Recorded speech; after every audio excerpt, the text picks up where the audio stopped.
definitely don't sleep very well.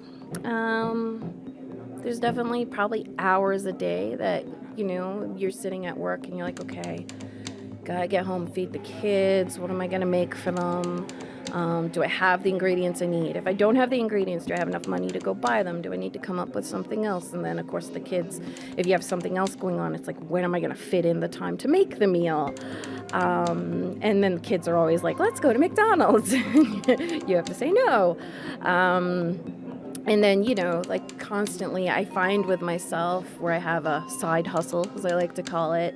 I spend a lot of hours in the evening kind of trying to come up with ways to make more money from that so that we're a little more comfortable. So it's difficult to balance those needs a lot of the time. That is Dara Squire. She is a single mother of 3 children. She works full-time here in St. John's and is a freelance writer on the side. But as you just heard, feeding her family is something that plays on her mind quite often.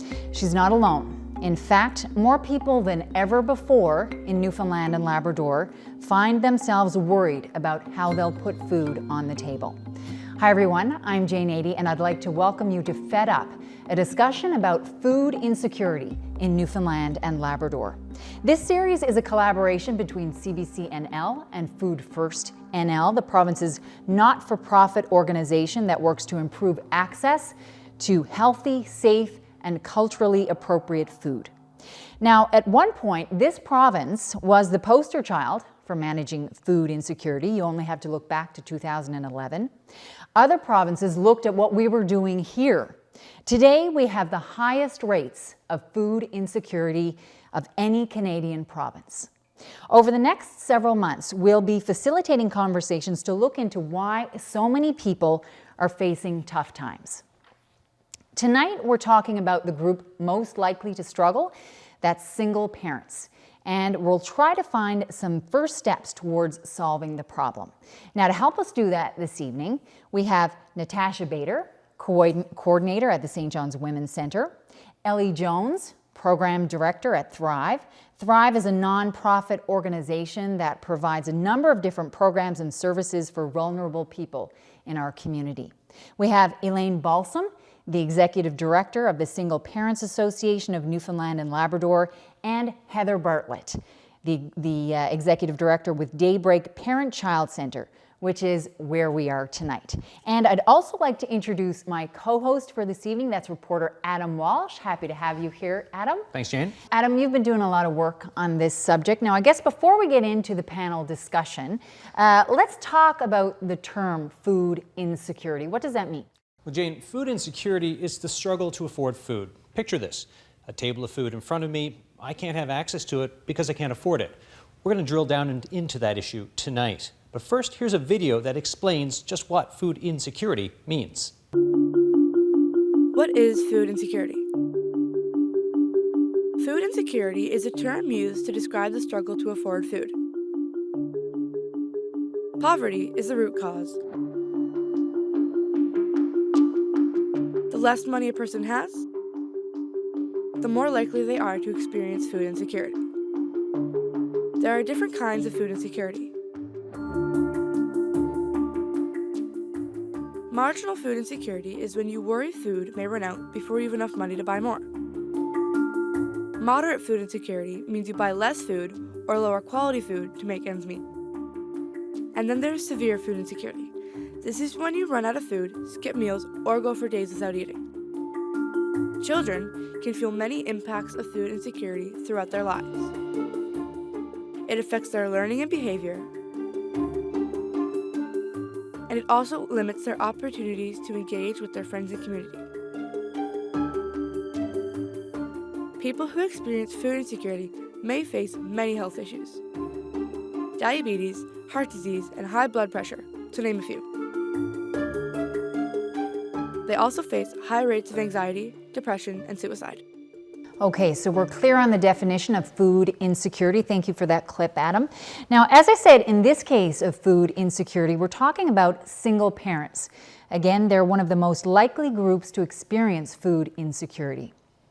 Breaking that down a little bit further, They're mostly single mothers. So Elaine, I'm going to start with you. Who are some of the people walking through the door of the Single Parents Association? We have a lot of single moms, a few single dads, but the majority is single moms. Some are working at low wages, and they are not making ends meet. They do not have the food. They run out. So there's severe cases. They're skipping meals, so their children will have food to eat. Children are being kept home from school because there's nothing to send them for recess or anything like that. You mentioned that there are working jobs with low wages. Can you give me a sense of maybe what some of those jobs might be? Well, some of those jobs could be tend to be like fast food service jobs. And a lot of jobs now are more part-time than full-time. So some parents and single moms especially are having to work 2 or 3 jobs just to get food on the table. Not easy. No, it's not. And when you have to choose between paying the bills and food, food usually comes near the end. Heather, those single parents who avail of childcare services here at Daybreak, are they mostly single mothers too? Oh, we certainly have a mix of families, but there's always a population of single moms in our organization for sure. And what kinds of stories are you hearing from them when it comes to food insecurity? Well, I guess it's probably the same as what you're experiencing at SPAN is people coming in. We have what we call a food cupboard here at Daybreak. So there was a social worker back in the history who felt that food was justice, and she always kept food underneath her desk, Barb Harriman. And today we honor that tradition by having a small food cupboard, but we can only manage supper for the evening, breakfast in the morning. And exactly what you just said, a lot of moms are asking for the snacks for recess, because snacks for recess are the preferred choice of children anyways. And if they know it's in the cupboard, they want it. So oftentimes that's, excuse me, that's the first thing that they run out of. So therefore they're always looking to add to their own cupboards at home. So food is a big piece of what we do here. How do they talk to you about how they manage at home, how they work it out so that they do have enough food to last? One of the things I think is a misperception about single moms is they're great budgeters. So when we sit down and talk with single moms, I'm always amazed at how well they do with the little that they have. But when their children do come to Daybreak, one of the reliefs that they get is that we do provide 2 healthy snacks and a lunch. And because we're a parent-child center, the parents are welcome to attend as well. So lots of moms and dads come in, drop their children off in the morning, and we'll go down into our parent kitchen and have a snack before they go to work or go to school or go with their day. So even supplementing their meals here, they say is quite helpful. We've done cooking programs here. We've collaborated with other nonprofits in the city to teach cooking skills. So it's a complex issue. But that, as you said, the offering of that food here at the center means a lot to them. Yeah, and children get to be exposed to food that they probably aren't exposed to at home. I've heard a lot of our families say that they're buying their groceries at Dollarama. So we know that Dollarama is not serving, you can't purchase fresh fruit or vegetables at Dollarama. So again, our children are being exposed to fruits and vegetables that they've never seen before because their parents they just can't afford to buy it. Okay. Now, as we just saw in that video, there are 3 different kinds of food insecurity, but studies show that single moms are most likely to experience severe food insecurity, which is actually running out of food, skipping meals, or going days without eating. Natasha, is that something that you see a lot at the Women's Center? Most definitely. I would say it would be a rare occurrence where we were supporting women who didn't have that going on or who weren't skipping meals in order to be able to provide it for their children.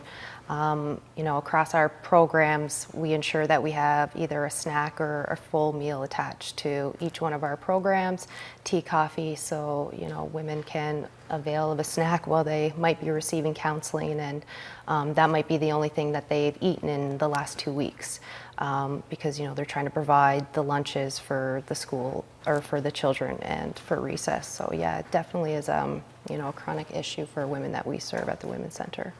Same experience at Thrive? Same for us, and I think it's really important to keep in mind we see in the summer, so even while schools and during the school year, we see really great programs like Kids Eat Smarter, the school lunch program, where children in the schools can avail of healthy breakfast and healthy lunch options.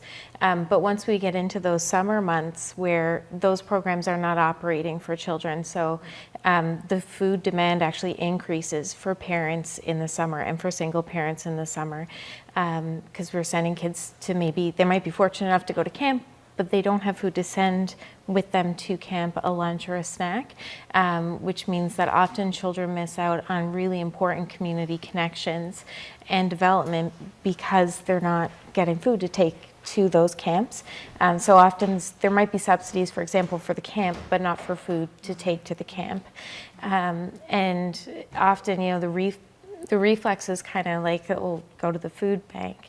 But the services, while the food banks are good in the communities, people can only go once every 4 weeks. And often what the food bank has available is what they have available, and it might not be complete in terms of snacks for children or being able to prepare a complete meal for the family.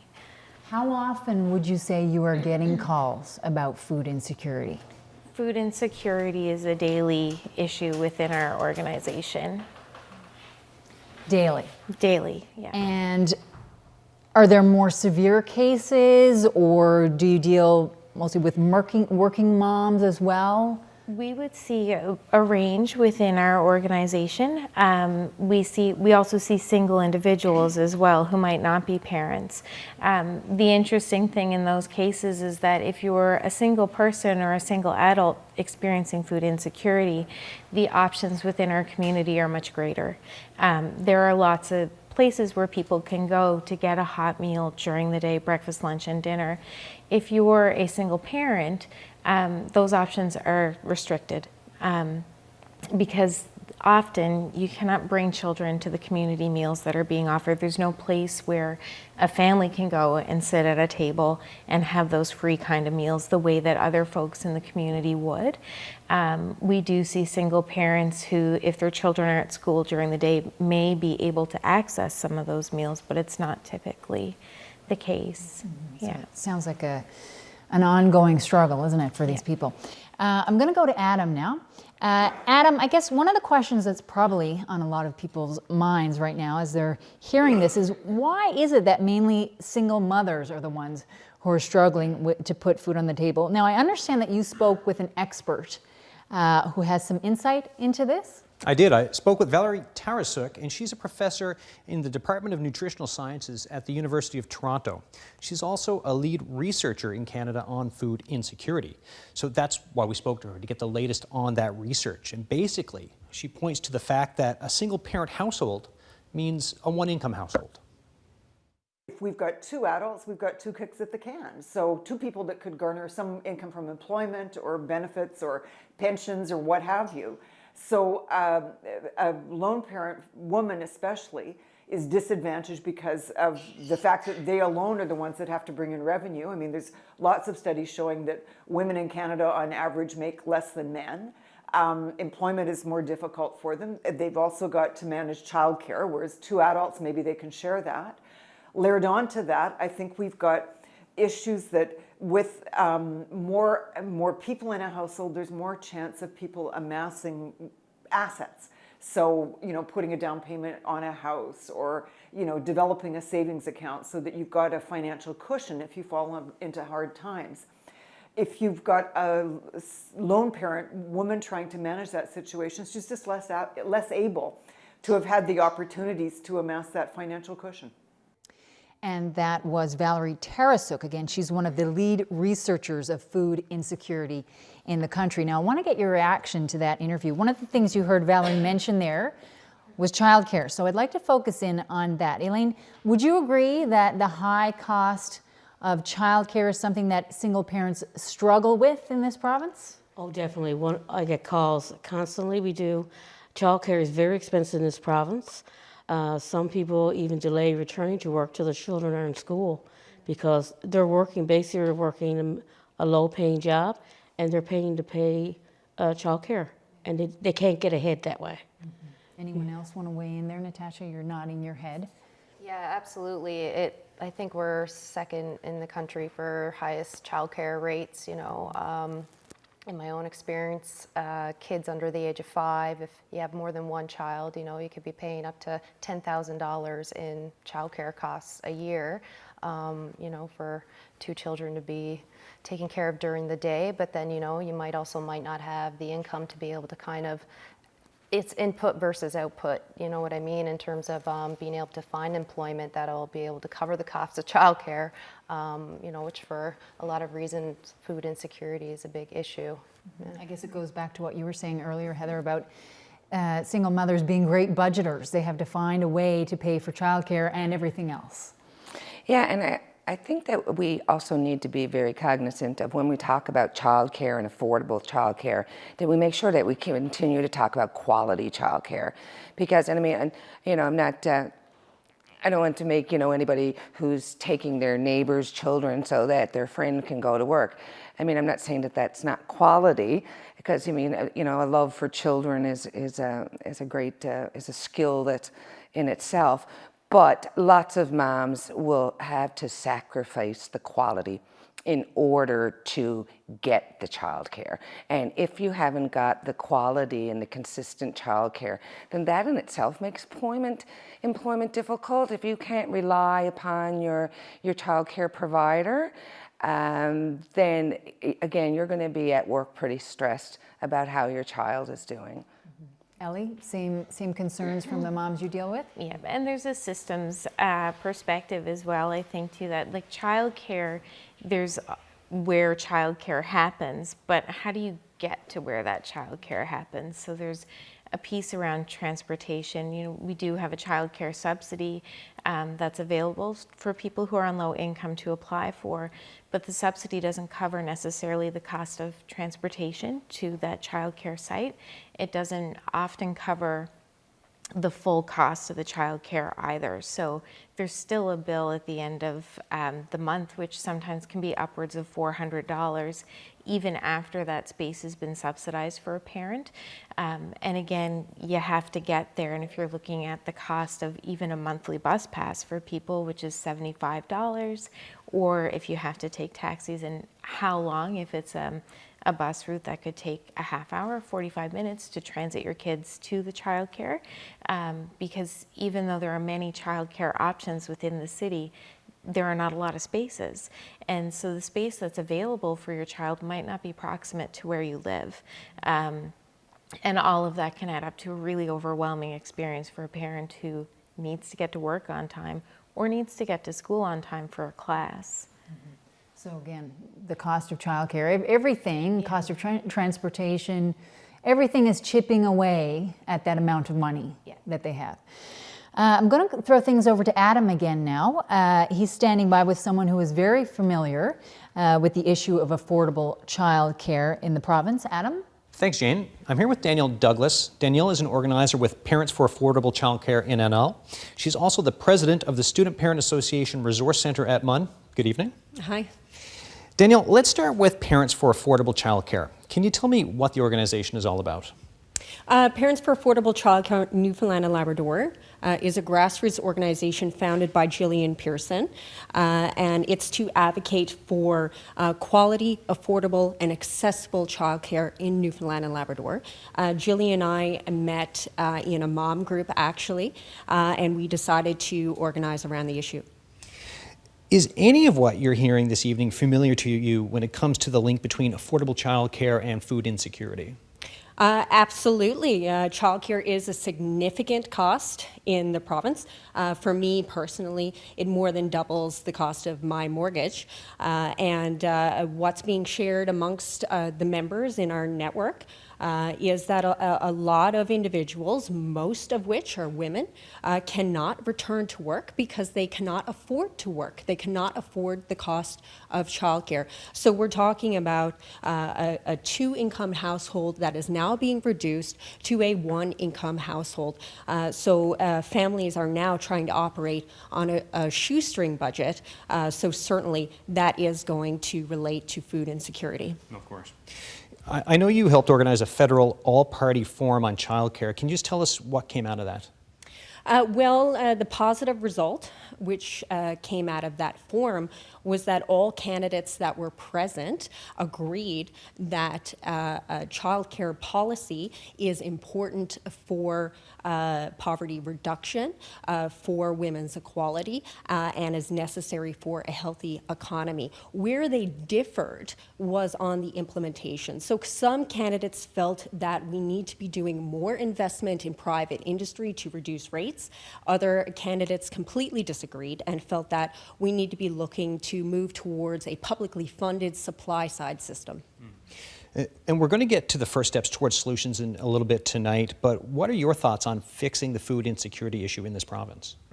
Adam, I feel that this is an intersectional issue. There is no one solution fits all approach when it comes to food insecurity.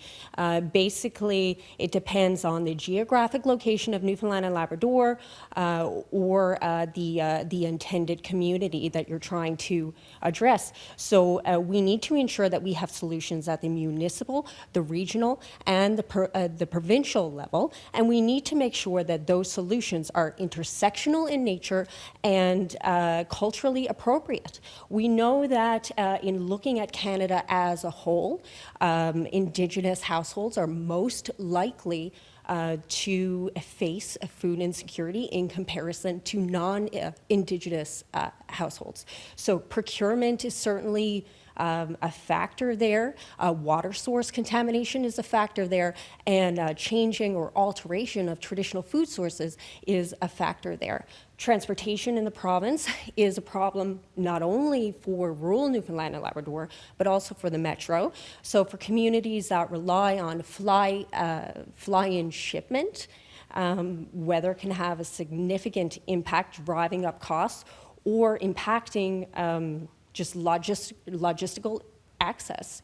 In the metro area, a lot of single parents, majority of which are women, they're relying on public transportation or walking. So from a municipal perspective, we need to make sure that we are planning for walkable communities and grocery in residential neighborhoods. If you ask me, Adam, to summarize in a statement why we continue to have food insecurity in the province, I would tell you it is the result of unequal distribution in resources and supportive family programming, which results in the marginalization of low-income families and the entrenchment of intergenerational poverty. Okay, lots of good information there. Thank you very much, Danielle and Adam. Now, before we move on to our next topic, Ellie, I wanted to go back to you again. I'd like to hear more from you based on your frontline work at Thrive, exactly why it is that single mothers are the ones who are struggling mostly with food insecurity. What are some more other reasons? Broadly, I think the reason why we see the gender-based issue around it being single mothers is if we look at cycles of poverty and violence within our province, women are more often, much more often, victims of intimate partner violence, which leaves us more at risk to becoming single parents. And it's actually, when we look at the challenge that women are faced with, if there's a decision around, do I have access to income to be able to feed my children, or do I stay in a place where someone is harming me and potentially harming my children, or do we leave and go somewhere else? Often women who flee intimate partner violence, if they don't end up in a shelter, they're ending up often staying with family or friends. There is the loss of income. There's difficulty in enforcing things like child support payments and those types of things. Women often need to take time off work when they've experienced intimate partner violence and when they've left those situations. They struggle with sometimes mental health challenges from that, or PTSD. The children also can be dysregulated as well. And so the shift in having to separate yourself and kind of change your life when those things have happened leaves women more vulnerable to food insecurity, because often when relationships end like that, women are at more financial risk. The other thing that is true is that women often are the individuals that end up with the children. And so women escape unhealthy relationships with their children and have to, I don't like the term bear the burden of childcare or bear the burden of child rearing, but it is women who are faced with kind of picking their kids up and making sure that everybody is safe, happy, and healthy in order to recover from those experiences. And so when we look at issues around intimate partner violence, around, again, like, and some of the effects of that, it's really, that leads to food insecurity, because you have to set your whole life up again. And that's a really hard thing to do. You gotta find somebody to rent a house from, and a new place to stay, and a place that's safe, and all of those things. And survival really kind of takes over. Yeah, survival is the word, but amazing how many obstacles that these women face, how they hold it together for themselves and for their kids is must be incredibly challenging. Yes. Now, if you're just tuning in, I'm Jane Ady. We're talking about food insecurity in this province. Food insecurity is when someone has financial barriers to accessing food. At one point, fewer than 10 years ago in this province, Newfoundland and Labrador was the poster child for poverty reduction. Now the story is much, much different. We're talking about the people most likely to experience food insecurity tonight, and that's single parents. And on this panel this evening, we have Natasha Bader of the St. John's Women's Centre, Ellie Jones of Thrive, Elaine Balsam is the Executive Director of the Single Parents Association of Newfoundland and Labrador. Heather Bartlett is with Daybreak Parent-Child Centre, which is, as I said, where we are tonight. Now I want to move on and talk about the impacts of food insecurity on families and individuals. Obviously, we've talked about the less money a person has, the more likely they are to experience food insecurity. I would imagine for a lot of people, it's something that they feel like they need to hide. How often is shame a part of this story, Elaine? Very much so. We have clients who are reluctant to come to us, and come in that door to get that help with food in a food hamper. And we've had instances where they've had neighbors who have said, well, why are you going? You shouldn't be doing that. But they don't know the story, what that single mom is facing. Because as alluded to already, it's one income. That mom is trying to make everything go on one income. It could be a marriage breakdown, or a relationship breakdown, or violence. She has to start all over again. And she's assuming all the responsibilities of that household on her one income. And it's difficult. We've had people that, are so withdrawn when they come in, but we make that environment as friendly as we can. And I want to allude that, our food hampers, we try to provide as much as we can. We try to put items in that are from planned meals, items that could go together.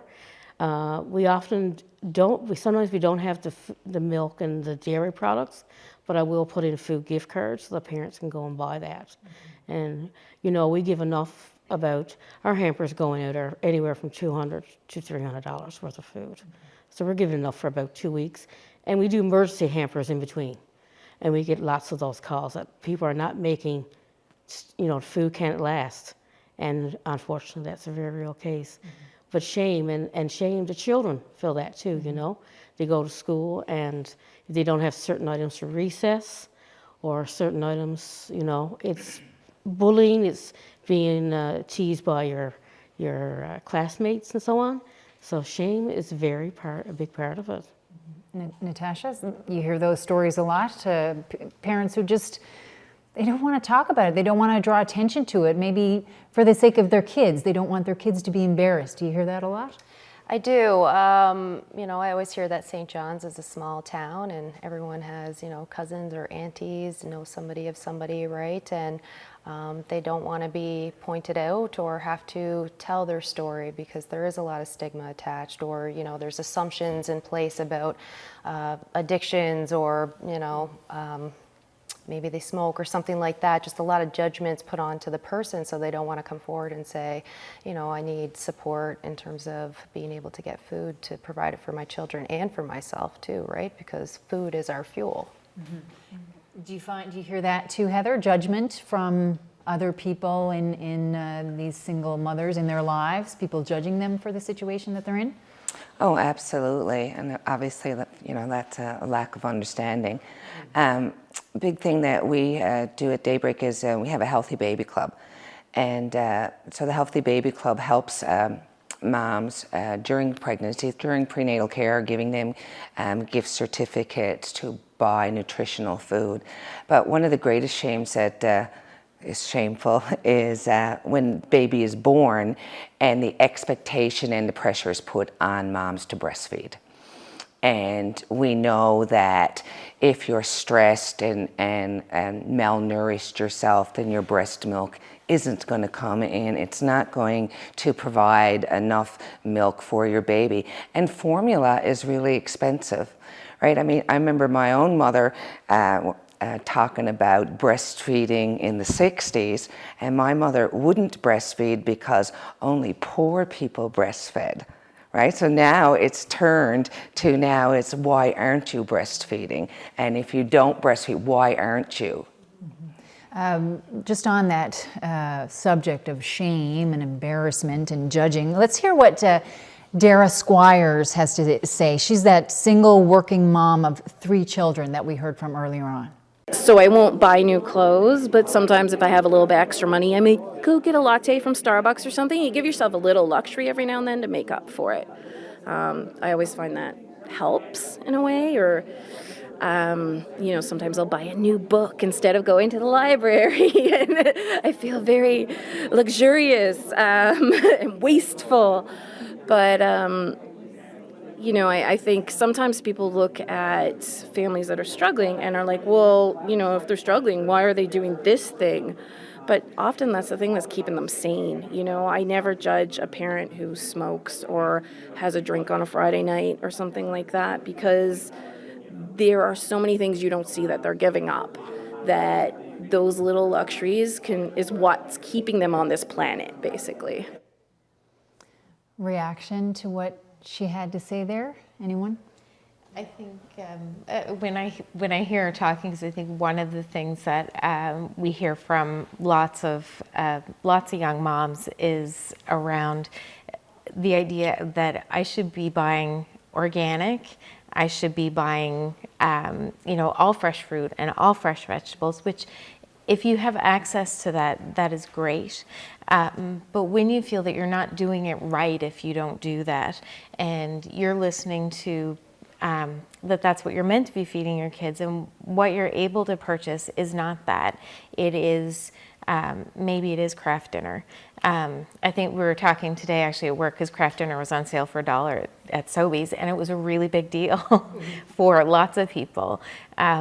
And there's the messaging that we give people. We kind of and have made this food almost as a way to differentiate incomes. It's just another separation between people who have and have not. You can tell when you sit down next to somebody, whether it's at a school lunchroom or in a work lunchroom, or when they talk about what they've eaten on the weekends, you know what their income level is because of what people can afford to purchase. And so for a lot of the moms, that just feeling of, I'm not doing this right, I'm not doing it good enough, in a world where we already layer that on top of women and on top of moms. And the more that we do that to people and create that cycle of shame, the more we drive people into a sense of, I need to survive, and I'm in survival brain. And being able to, when you can only focus on survival, you cannot focus on the other parts of your life that you need to be able to feel safe, healthy and happy. And that is true for the children because they will pick up on that. So the reduction of shame around food is actually really critical in order to help people move forward.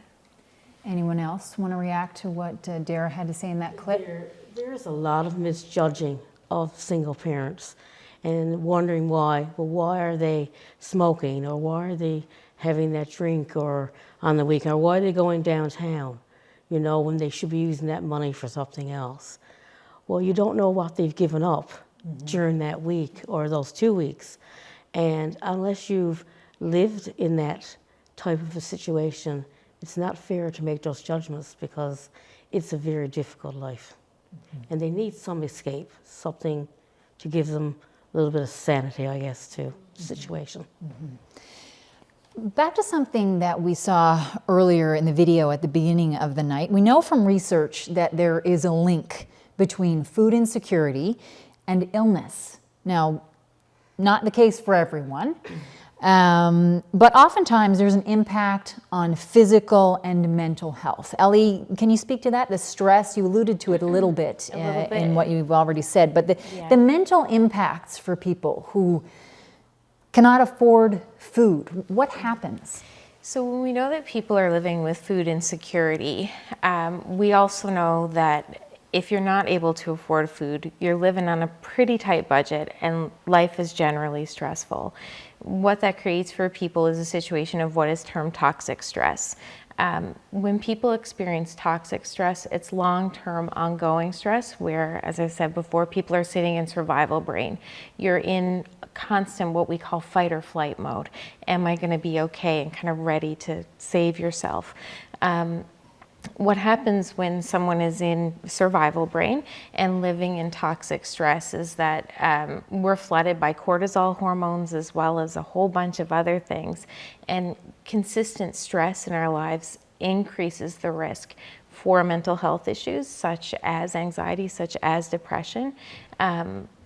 The other thing that we know is that when we're in survival brain, the part of our brain that helps us plan and reason is not as well connected to the rest of us. It's a higher order part of our brain where that kind of stuff happens, and you need to be safe and feel okay in order for that part to work. So for children, when we talk about learning and behavior in school, children who are experiencing a lot of toxic stress, who are worried about food, who are worried about eating, are less able to pay attention. They're less able to kind of settle in school and may also experience a lot of anxiety, and likewise for mom who's trying to parent them. And so just by increasing the baseline level of stress in somebody's life, you increase the anxiety, you increase risk of depression and those kind of types of experiences. And so when we look at how do we shift the needle on things like cycles of poverty, cycles of violence within our communities, it really is an issue of how do we feed people? How do we make sure that everybody is okay so that we can take that stress out of there? We need to just kind of get everybody back to baseline so we're all okay. But without providing that kind of support, we're not going to be able to shift the needle on that as long as we leave people in a place where they don't feel safe because they don't have enough resources. Yeah, so interesting to hear about the impacts when that basic need is not being met. Do you hear this from the single mothers who you deal with about their kids suffering from anxiety, depression, things like that? Yeah, and if it's something that the mother is experiencing themselves, it can be mirrored in the children, right? So we have a program called Helping Mothers Thrive that supports women who've experienced intimate partner violence and it's affected their parenting. And one thing that we noticed through running this group is they come hungry. We used to just have, some light snacks and that sort of thing, and we had to kind of ramp it up and provide full lunches for the women, just even so they can be present, focus and improve their mood possibly, and go on with their day and be a bit more energetic. And, we spend through our intimate partner violence groups, sometimes 40 weeks with women in a year, supporting them, and through the jigs and reels that you can see sometimes the weight loss, or near the end of our programs, maybe a bit more weight gain, their skin is a bit brighter, that sort of thing, because they're coming every week, at least getting one full meal, and getting the support and resources within community by connecting with the women's centers. So, as Ellie mentioned, when our cortisol is on high, it's literally eating our bodies, right? So a lot of weight loss, a lot of stress, mental health can definitely be a part of that. Yeah.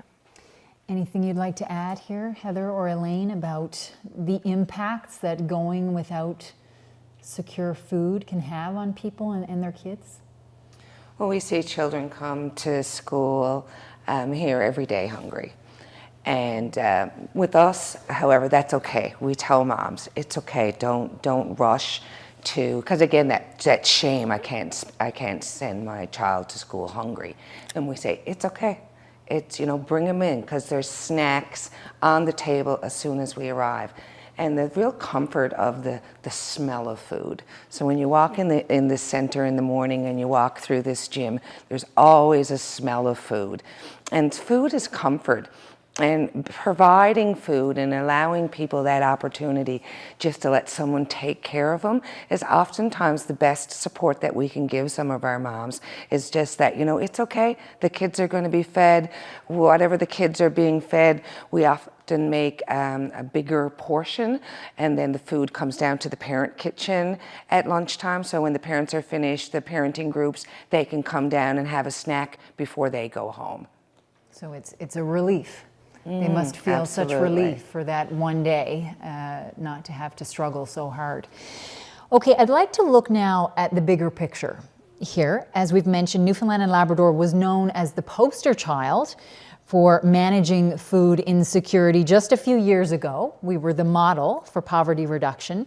And to look specifically into those numbers for a minute, in 2011, our rate of food insecurity was the lowest in Canada. It was 10.6%. Fast forward to 2017, the most current rates available, we're at 15.9%, the highest rate of food insecurity among provinces. So why that drastic change? What is going on here? I'll speak to just minimum wage in itself. If you are able to find one full-time job at minimum wage, you may be grossing $800 a month. So, that's not going to cover off a lot if the average two-bedroom apartment in St. John's is around $800, $900. So there's half of your monthly paycheck there. And then, the cost of food is also a really big issue in St. John's, healthy versus unhealthy foods. Being able to afford that and provide that is definitely an issue, and I think contributes to the food insecurity, maybe because we're on an island and the food's being shipped here, but most definitely, we find with women who come to the Women's Center is employment or finding jobs where they're able to afford the food to be put on the table. I know I've worked with many women who are working multiple part-time jobs or contract positions, but the wage is still really, really low. It's around $11, $12 an hour. Even for ECE workers, the wage isn't super high, but it might be a permanent full-time position. But as I kind of said, if you have rent and bills and everything else, food is kind of what we can cut back on or what we have control of in terms of how much we buy or how much we can't buy, and depending on how much we make, I guess. Mm-hmm. Yeah. Okay, so one point that you touched on there was, let's say, quality of work, or the quality of the jobs that these women are able to get. Any other reasons that you've observed as to why we have fallen so far in such a short period of time? Heather? Well, obviously, the monthly bills that people are paying today are probably much higher. I mean, our hydro bills are higher, our oil bills are higher. I mean, the poverty reduction strategy was a big piece of reducing food insecurity. And the focus at that time was getting individuals off the income support system and into an employment situation, and carrying the drug card for a couple of years after employment, extending, some of those benefits. But again, as you said, the minimum wage is just, it needs to be higher. So we meet lots of women who say, you know what, I'm better off staying home until my children at least go to school, because again, the wage is so low. Back to that childcare and paying your bills. I mean, affordable housing is certainly becoming an issue in St. John's and probably around the province. Cost of food. I mean, look, it was only, a few months ago that celery was $9.99 a bunch. Like, who's paying $10 for celery, right? I'm not paying $10 for celery.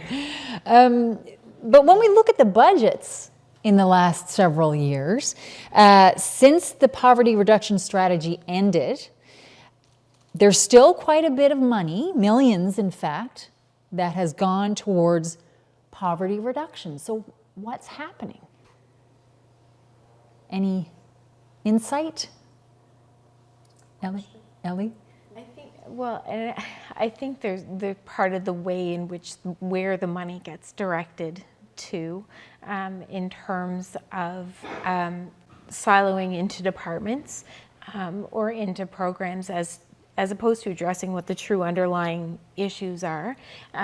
We do have an issue with affordable housing within this province, and the availability of housing for people. So, in terms of like putting sometimes money into pieces of programming as opposed to a more united approach to poverty reduction and looking at across government systems, across communities, what are the issues that are kind of rising, and collectively address that. And it seems there has been a shift in that and how that's been happening for people. I think the tension again around, people have referenced the power bills, but power is a huge issue for people. And again, if you don't pay your power bill and get that disconnected, you run your risk of being evicted. And housing trumps whether or not you've got food in your fridge. And so considering more broadly, there is some level of subsidy for people around their power bills depending on where they're living. But that's not broad across our population. And again, things such as transportation, when you look at how our population is spread out, just even on the Northeast Avalon, and there's a busing system within St. John's and parts of Paradise and Mount Pearl. But if you were if you live on Bell Island, if you live in CBS, how are you getting to services within the city? And so I think there is a way in which departments had worked together, but also like how it's spread out, I guess, in terms of having a more united kind of answer to poverty reduction that draws on all the resources of different departments and has everybody kind of working together in terms of a targeted way to address the issues that we have around poverty. So maybe it's the plan has gone a little bit off the rails, not as organized as it once was. That's very true. We have programs and we have a lot of panels and they're all looking at the problem, but actually, it's not helping the people who really need the help, and definitely that the minimum wage needs to be addressed. And you need to look at, people are not making ends meet now, so really what do the people want? What do they need? The answer is there, but you need to now look at ways to actually make it happen for them. And I need, like single parent, they want to work. They want to work, but it's very true. It's too expensive for childcare. And so many will say, I just made a decision to stay home. We do an employment program to get, single moms and dads back to work or on to further education or training. And we've been doing that. We just finished our 100th class of that. But I mean, we've had great success. But even when some finish, they say, I'm going to wait a while because right now it's too expensive. you know, children under the age 2, very few places take children under the age of 2. And so that's a big deterrent to anyone who has finished, you know, their maternity leave and wants to go back to work. So, you know, they're trying to get back to work, but there's barriers in that way as well. So I think we need to address everything across the issue of transportation, affordability of home, you know, housing, childcare. It's a big picture, and it is exactly like Ellie said, it needs the universal approach, not a segmented approach. Anything that you wanted to add, Heather? I saw you. Well, I think I'd add to that probably mat leave and the rates of pay for mat leave. I mean, if women are working full time and then you're going home having a baby when it's probably one of the most expensive times, and when you have the diapers and then they're growing out of food and all that, and then you're working on, you know, half your salary. So women are staying home and they're probably going further in debt by staying home on a reduced salary. Yes, it's nice to have the year, and one of the initiative of extending it to 18 months, lovely, because it gives you more time home with your baby, but then your rate of pay is cut back again to go over the 18 months versus the 12. So I mean, I think women are certainly getting the raw end of it there for sure. I mean, I think at the RCMP, top up your mat leave to 100%. So I think I would like to see better initiatives there, such that when women are going on mat leave, we shouldn't be punished for having babies. I mean, our population is declining on the island. I mean, back when the Danny dollar, the baby dollar came out, everybody was having babies, and now it's kind of like, okay, well. But again, $1,000 to have a baby, you know. It's not going to go very far. Not going to go very far. I might buy you a crib. I'm going to throw it back to Adam Walsh again now. Adam, I'm curious about what Dr. Tarasuk thinks about all this, where we're going to end up if we don't start addressing some of these food insecurity challenges. Well, Jane, simply put, she says, if we don't deal with the poverty problem now, it's just going to cost us more in the long run. I would be very surprised if we wouldn't have a parallel rise in healthcare spending for those people, because they're more likely to be burning up health dollars. Their health is derailing as they struggle to make ends meet in this way. So, you know, I keep talking about the need for more investment in programs that support people at the bottom end of the income spectrum. Where's that money going to come from? Well, one of the places it can come from is these healthcare budgets that are being inflated right now by the healthcare problems associated with food insecurity. Okay, reaction to what Dr. Tarasuk had to say there. There is a direct correlation between poverty and food insecurity. If you increase the person's ability to be able to purchase items of healthy items, so they're eating healthier, the children are eating healthier, then the instance of them being sick and having illness of any type will be less using the healthcare system. So therefore, money saved there is money can be put back into rural programs to help these low-income families. I think the challenge we have sometimes is that, you know, departments get their budget and it's, again, siloed within the department. So if you have savings, for example, in healthcare, that might not necessarily transfer over to education, for example, and how things work, if that makes sense. You know, departments are operating kind of on their own. And I think the commentary around how do we kind of work with the money we have really highlights the need for, again, cross-sectional support and collaboration among different departments that we all have a stake in food insecurity, because we all have a stake in the health of our province. We all have a stake in the future of our province and the children who are growing up here. And so there is a response of, and I would say not just, you know, collaboration, yes, across our government departments, and also among all of us as a community. We all have a piece kind of to play in that. And I guess really important that we all kind of take a step back, and we were just talking about Heather's comments about, you know, even things like, you know, folks, it's hard for people to afford diapers, or it's hard, you know, to afford formula, and kind of taking a step back to realize that, you know, often the solution that we throw at to that is, well, use reusable diapers. because often we don't realize the situation that people find themselves in is that that's a washer and dryer is not something everybody has access to.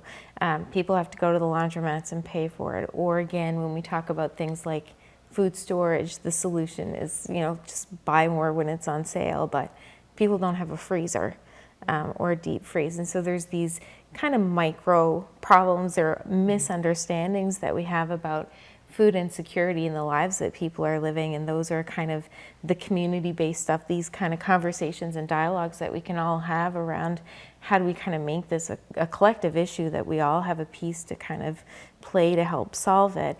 And then you pair that with kind of what's being talked about more the higher, like how do we then also get cross-governmental kind of collaboration around this issue as well. Again, just like every government department has a piece to play in this, so does every person in our community. And so it's really kind of that united front together. Yeah, I think we should underline that, right? Community. It's not their problem, it's our problem.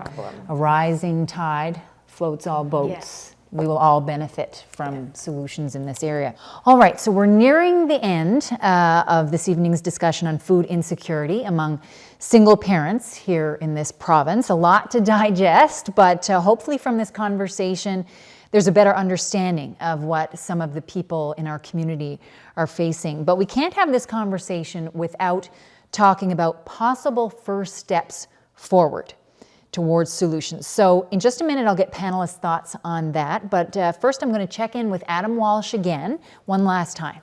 Okay, Jane, so you mentioned solutions, and obviously all the organizations here tonight are doing what they can to make things better, but I want to bring someone else into the conversation, another voice. I'm here with Sonia Clark-Casey. She's a community worker with First Light, which is a nonprofit organization that serves the urban, Indigenous, and non-Indigenous community. Sonia, first of all, can you tell me about your involvement with First Light?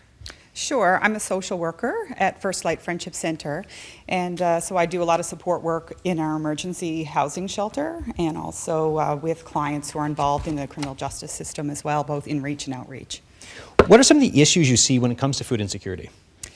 I'm seeing a lot of people, like for instance in our shelter, who when we sit down to do a budget with them, I'm realizing that a very high percentage of the budget is actually spent in housing. So then when we get to having to pay, other things like food, I'm thinking, well, there's the gathering place and there's the food banks, and those are not really options. They are very good options, but they're not the options that the individual, obviously, they want to go to the grocery store and have a budget in their monthly budget that they can work with and feel good about. For our Indigenous clients specifically, having access to culturally appropriate food is something that they're really experiencing, and they're really missing that. So access to things that sound very expensive, like salmon and char and things that they would have caught at home for free, but they find themselves here in the city, perhaps they're hospitalized, and so they don't have access to those sorts of foods as well. And that's really, making them feel unwell with, not being used to eating those sorts of foods and having more processed foods, so they're feeling even more unwell when they're here visiting us. So we see a lot of people wanting their country food that they don't regularly have access to. No, of course. And how do you go about addressing that? Well, at the Friendship Center, we offer a lot of, as some of the panelists said, they offer food with a lot of their programming, so we certainly provide that. We have a shelter, and the kind of joke among us is that everybody gains at least 10 pounds at our shelter because they're really enjoying our food. We have moose stew and fish stew and fried cod and things that feel like home, berries and things that make people feel really feel reflected, that they're understood in this environment. So providing food is a really big part of what we do in all aspects of our programming at the Friendship Center. We offer feasts, community feasts as well. People come out and they get to take food back home as well. So that's a way that we're addressing food insecurity for them. Right, and you joked a little bit about the weight gain and stuff, but tell me a little bit about the difference that this makes for people and how important it is. Well, often when people come and they're housing insecure, then they're very clearly also food insecure as well. So it's really important for them to have access to 3 meals a day. 3 hot meals a day is a big treat, actually. So making them feel not just like as I mentioned earlier, reflected that they've got food that's familiar to them, but they then feel safe and healthy to be able to go look for housing and maybe engage in programming and have access to socialization and things like that. So it really looks at the whole person, not just the food. And someone mentioned earlier thinking of things in silos, but it's not just food. It affects many aspects of your life, your mental health, your wellness, your physical health. So it really means a lot. Okay, thanks for that, Adam and Sonia. So it seems you all agree there needs to be some long-term policy changes.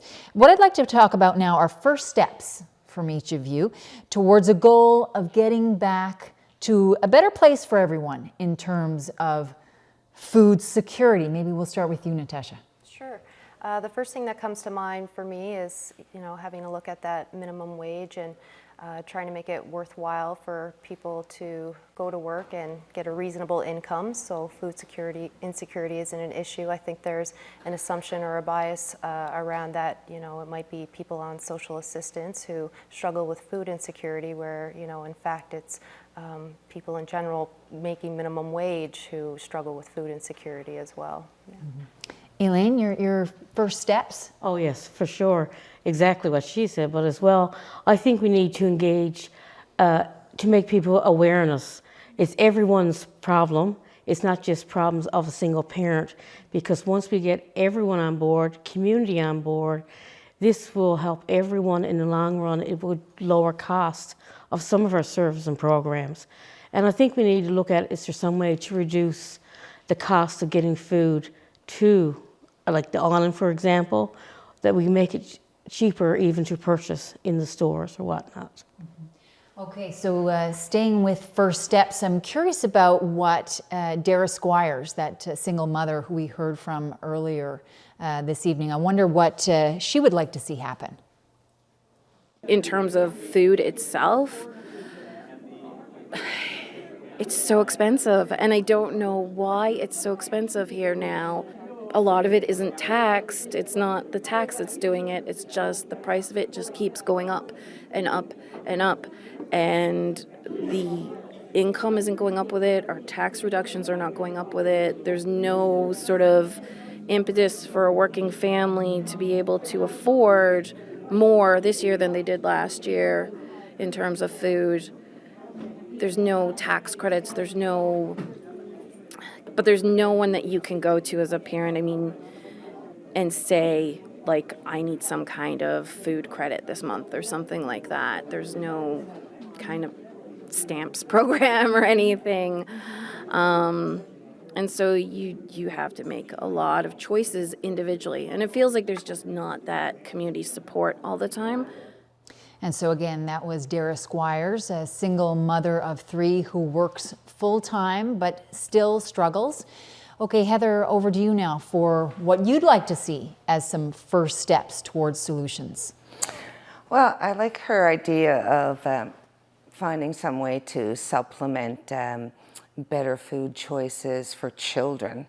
I mean, there's a big correlation between poverty, insecurity, and obesity, right? So if we have children who are obese before they enter school, then we've certainly got a health issue at a very young age.